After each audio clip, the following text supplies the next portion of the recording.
Hello friends, હું જ્યોતિ gadget સુરતથી. આજે હું તમારી સાથે ખૂબ જ હેલ્ધી એવી કઠોળની વડીનું ટેસ્ટફુલ શાક કેવી રીતે બનાવવું એની રેસીપી શેર કરીશ. કઠોળની વડી ઘરે કેવી રીતે બનાવવી એની રેસીપી આગળ ચેનલ પર અપલોડ કરી હતી. હવે એ જ વડી યુઝ કરીને ઓછી મહેનતે માત્ર 12થી 15 મિનિટમાં એનું શાક કેવી રીતે બનાવી શકાય એની રેસીપી જોઈશું. તો ચાલો આ મજેદાર રેસીપી શરૂ કરીએ. શાકમાં નાખવા માટે 2 મુઠ્ઠી જેટલી એટલે કે આશરે અડધો કપ આપણી હોમમેડ વડી એક વાસણમાં લઈને 1 મિનિટ માટે નોર્મલ રૂમ ટેમ્પરેચર પર હોય એવા પાણીમાં પલાળી રાખી ત્યારબાદ એને કોરી કરી લીધી છે. ગ્રેવી માટે 5 મીડિયમ સાઇઝના કાંદાની છાલ કાઢીને પાણી વડે ધોઈ લીધા. એને હેન્ડી ચોપરમાં ઝીણા ચોપ કરીશું.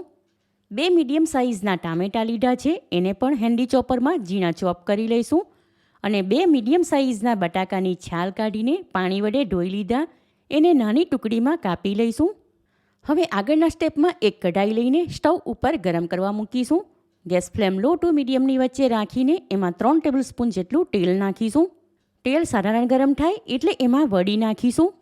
હવે એને કન્ટિન્યુ હલાવતા રહીને હલકી અમસ્ટી શેકી લઈશું. માત્ર 1 મિનિટમાં વડી હલકી અમસ્ટી શેકાઈ ગઈ માટે એને જારી વડે તેલમાંથી લઈને એક વાસણમાં મૂકીશું.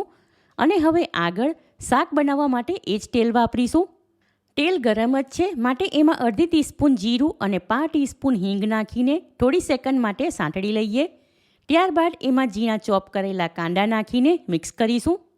કાંદામાં થોડી વારે હલાવતા રહીને એનો કલર બદલાય ત્યાં સુધી એને સાંતળી લઈશું. 2 થી 3 મિનિટ થઈ એટલે કાંદા હલકા અમસ્તા સાંતળાઈ ગયા માટે આ ટાઈમ પર એમાં ઝીણા કાપેલા બટાકા નાખીને મિક્સ કરીશું. કારણ કે અહીં આપણે બટાકા કાચા લીધા છે માટે કાંદાની સાથે એને પણ સાંતળી લઈએ તો ચરીને નરમ થઈ જાય.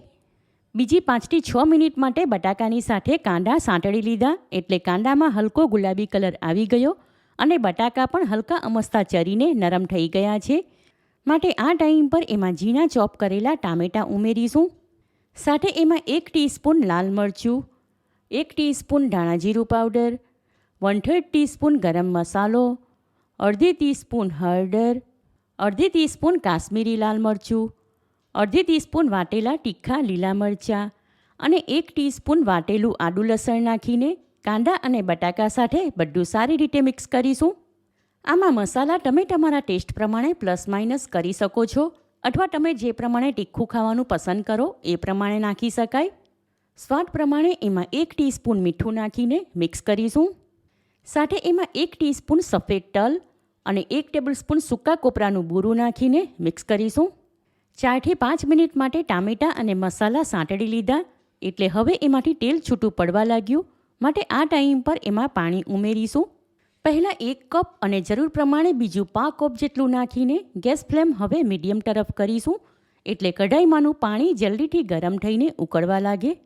આશરે 2 મિનિટ પછી કઢાઈમાંનું પાણી ગરમ થઈને ઉકળવા લાગ્યું માટે આ ટાઈમ પર એમાં શેકીને રાખેલી વડી નાખીને મિક્સ કરીશું. ત્યાર પછી કઢાઈને ઢાંકણ લગાવીશું. ગેસ ફ્લેમ હવે લો તરફ રાખીને શાક થવા દઈશું. 2 મિનિટ થાય એટલે કઢાઈ ઉપરથી ઢાંકણ હટાવીને એમાં હલાવી લઈશું. હવે આ ટાઈમ પર શાકમાંની એક વડી લઈને દબાવીને એને ચેક કરીશું.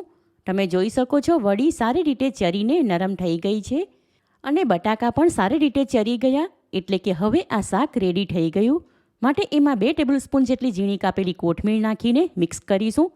ત્યારબાદ ગેસ ફ્લેમ ઓફ કરીને શાક સર્વ કરવા માટે એક સર્વિંગ બાઉલમાં કાઢી લઈશું. સુપર ટેસ્ટી કઠોળની વડીનું શાક રેડી છે.